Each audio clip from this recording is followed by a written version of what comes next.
The one beauty of the job is usually you're so busy, all of a sudden it's the end of the day. What kind of stuff did you like to shoot? So a little bit more like event kind of stuff. Yeah.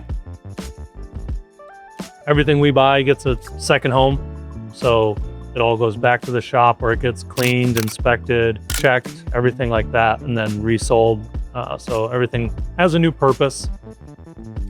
Somebody brings in a product to me, we would take the product, just kind of do a quick visual inspection, make sure functionality's there, make sure there's like on the lens per se, that there's not mold or moisture on the inside of the lens.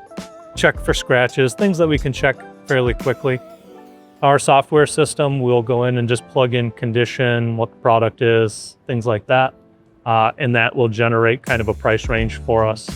And then we just present that to them. The pricing's super competitive. It takes in multiple inputs throughout what's selling on the internet and everything, plus our vast sales history over the last more than a decade of transactions.